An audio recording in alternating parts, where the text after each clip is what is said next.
2025 ಸಂಯುಕ್ತ ಹೋರಾಟ ಕರ್ನಾಟಕ ವತಿಯಿಂದ ಕೇಂದ್ರ ಮತ್ತು ರಾಜ್ಯ ಸರ್ಕಾರಗಳ ರೈತ ವಿರೋಧಿ ತಿದ್ದುಪಡಿ ಕಾಯ್ದೆಗಳ ವಸತಿಗಾಗಿ ಆಗ್ರಹಿಸಿ ಪ್ರತಿಭಟನೆ.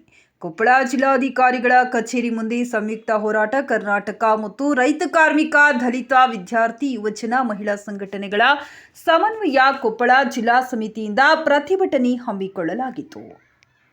ಈ ಪ್ರತಿಭಟನೆ ಉದ್ದೇಶಿಸಿ ಕೊಪ್ಪಳದ ಹಿರಿಯ ಸಾಹಿತಿಗಳಾದ ಅಲ್ಲಮ ಪ್ರಭು ಬೆಟ್ಟದೂರು ಮಾತನಾಡಿ, ರಾಜ್ಯ ಕಾಂಗ್ರೆಸ್ ಸರ್ಕಾರವನ್ನ ಟೀಕಿಸುತ್ತಾ ಕೇಂದ್ರ ಸರ್ಕಾರವು ರೈತರು, ಕಾರ್ಮಿಕರು, ವಿದ್ಯಾರ್ಥಿ, ಯುವಜನರು, ತಳ ಸಮುದಾಯಗಳು ಹಾಗೂ ಜನಸಾಮಾನ್ಯರ ವಿರುದ್ಧವಾಗಿ ಸಾಲು ವಿಧ್ವಂಸಕಾರಿ ಹಾಗೂ ಕಾರ್ಪೊರೇಟ್ ಪರವಾದ ನೀತಿಗಳನ್ನು ತರಲು ಪ್ರಾರಂಭಿಸಿದಾಗ ಅದಕ್ಕೆ ಪ್ರತಿರೋಧವಾಗಿ ಹುಟ್ಟಿಕೊಂಡಿದ್ದು ಸಂಯುಕ್ತ ಹೋರಾಟ ಕರ್ನಾಟಕ. ಇದು ಕರ್ನಾಟಕದ ಬಹುಪಾಲು ಜನಪರ ಸಂಘಟನೆಗಳ ಜಂಟಿ ಹೋರಾಟ ವೇದಿಕೆಯಾಗಿದೆ. ನಾವು ಕೇಂದ್ರ ಸರ್ಕಾರ ಮತ್ತು ಆಗಿನ ಕರ್ನಾಟಕದ ಬಿಜೆಪಿ ಸರ್ಕಾರದ ವಿರುದ್ಧ ಹೋರಾಟ ಪ್ರಾರಂಭಿಸಿದಾಗ ನೀವು ಬಂದು ಅದರಲ್ಲಿ ಭಾಗವಹಿಸಿದ್ದೀರಿ. ವಿಧಾನಸಭೆಯಲ್ಲೂ ದನಿ ಎತ್ತಿ ಮಾತನಾಡಿದಿರಿ.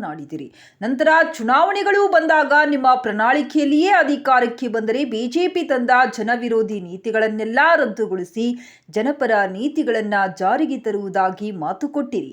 ನೀವು ಗೆದ್ದು ಬಂದ ನಂತರವೂ ನಾವು ನಿಮ್ಮನ್ನ 3-4 ಬಾರಿ ಭೇಟಿಯಾದೆವು. ಆಗಲೂ ನೀವು ಸ್ವಲ್ಪ ಸಮಯ ಕೊಡಿ, ಸಮಸ್ಯೆ ಬಗೆಹರಿಸುವ ಮಾತು ಕೊಟ್ಟಿದ್ದೀರಿ. ಆದರೆ ಈಗ ಏನಾಗುತ್ತಿದೆ? ನೀವು ಕೊಟ್ಟ ಮಾತಿಗೆ ವಿರುದ್ಧವಾಗಿ ನಿಮ್ಮ ಸರ್ಕಾರ ಸಾಗುತ್ತಿದೆ. ಬಿಜೆಪಿ ಸರ್ಕಾರ ತಂದಿದ್ದ ಮಾರಕ ನೀತಿಗಳನ್ನ ರಾಜ್ಯದ ಕಾಂಗ್ರೆಸ್ ಸರ್ಕಾರ ತಿರಸ್ಕರಿಸದೆ ಮುಂದುವರಿಸುತ್ತಿದೆ.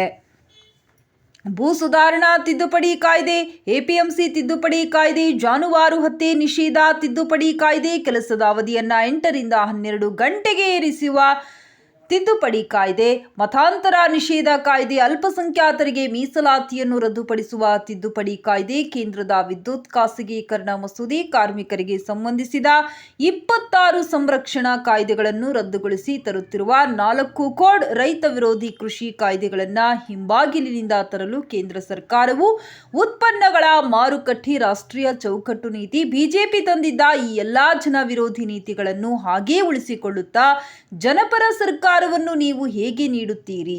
ಇವುಗಳನ್ನು ಮುಂದುವರಿಸುವುದಾದರೆ ಆಗ ನೀವು ಇವುಗಳಿಗೆ ಒಡ್ಡಿದ ಪ್ರತಿರೋಧಕ್ಕೆ ಅರ್ಥವಾದರೂ ಏನು ಎಂದು ರಾಜ್ಯ ಸರ್ಕಾರವನ್ನು ಕಟುವಾಗಿ ಟೀಕಿಸಿದರು.